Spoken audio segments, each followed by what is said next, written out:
ഭവ്യത്വം പാരമേറും തവ പതി കുതുകാൽ കാഴ്ചയായി വെച്ച പിച്ചദ്രവ്യത്തിൻ പ്രാഭവത്താൽ ദ്രുതതരമിഹ ഞാൻ വന്നതും ധന്യശീലേ.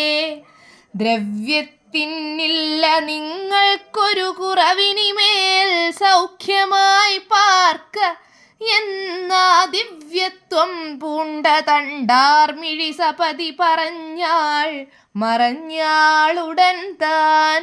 ഭവ്യത്വം പാരമേറും തവ പതി കുതുകാൽ കാഴ്ചയായി വച്ച പിച്ചദ്രവ്യത്തിൻ പ്രാഭവത്താൽ ദ്രുതതരമിഹ ഞാൻ വന്നതും ധന്യശീലേ.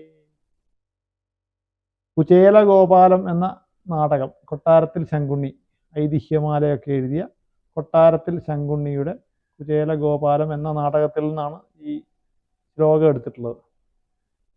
കുചേലന് എല്ലാ സ്വത്തുക്കളും ധനവും കിട്ടിയ ശേഷം കുചേല പത്നിയോട് ഒരു അഭൗമ തേജസ്സായിട്ടുള്ള ഒരു സ്ത്രീ വന്ന് പറഞ്ഞിട്ട് മറഞ്ഞു പോകുന്നതാണ് ഈ രംഗം.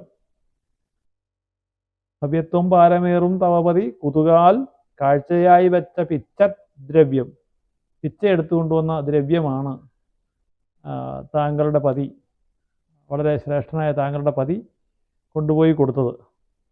അതിൻ്റെ പ്രാഭവത്താലാണ് മഹാലക്ഷ്മിക്ക് തുല്യയായ ഞാൻ, അല്ലെങ്കിൽ മഹാലക്ഷ്മി പറഞ്ഞു വിട്ടിട്ട് വന്നിട്ടുള്ള ഞാൻ ഇവിടെ വന്നത്.